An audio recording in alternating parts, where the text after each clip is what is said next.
This morning, many Americans waking up to more storms and flood warnings, and 17 million under flood watch, ready for another soggy weekend in a summer full of them. Heavy downpours overnight from the south, drenching Arkansas, Florida, and Louisiana, where water flooded some streets to the Midwest. This RV camper washed away by quick rising waters in Indiana. Trying to figure out a way to get her back over here. Thankfully, no one was inside. While in Illinois, rivers overrunning their banks. Well, welcome to Lake Marissa. As you can see, everything is flooded. Kansas City recovering after seeing a month's worth of rain in just 24 hours that turned small creeks into raging torrents of water, washing away property and submerging multiple vehicles.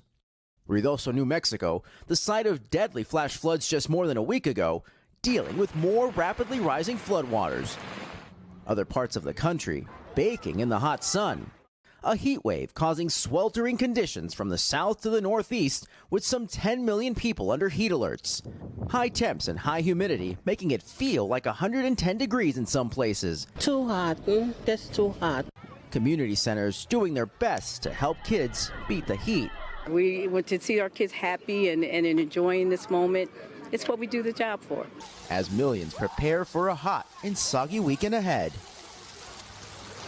Yeah, and that rain threat is something folks here are closely watching. There are still some flood watches in effect for portions of the central Gulf Coast. That other thing we're watching is the heat. It has been so humid here in New Orleans. But some good news for you there in New York. It feels, and it may feel like it to you, that heat wave has finally broken there. Craig? All right. George Solis for us there in New Orleans. George, thank you. All right. Dylan's in for Al this morning with a first look at the forecast. How are we looking? Well, it does still look damp and it looks humid and hot for a lot of folks. We do have this heavier rain moving out of Louisiana into eastern Texas. Now, the ground is saturated, so when you get these heavier downpours, they could just lead to some brief flooding. So that's kind of the concern for today. So we have 17 million people under flood watches down in the New Orleans area. Also, this secondary area across the Appalachians over into eastern Virginia, where we do have this stalled front that's going to allow these showers and storms to pop up. These are not just your quick little rain showers. These are heavy downpours with rainfall rates of about 3 inches per hour. Again, a lot of rain in a short period of time could lead to some flooding. So that's going to be our concern. You see, it's not like a widespread swath of rain, but it's those scattered showers and thunderstorms that will produce those heavier downpours.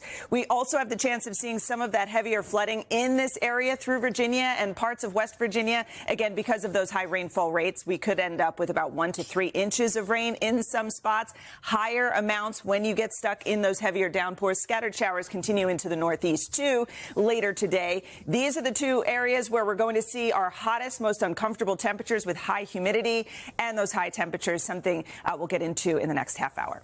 Hey, thanks for watching. And don't forget, you can catch the Today Show every morning on NBC or take Today when you're on the go. Just follow the Today podcast on Apple Podcasts, Spotify, or wherever you listen.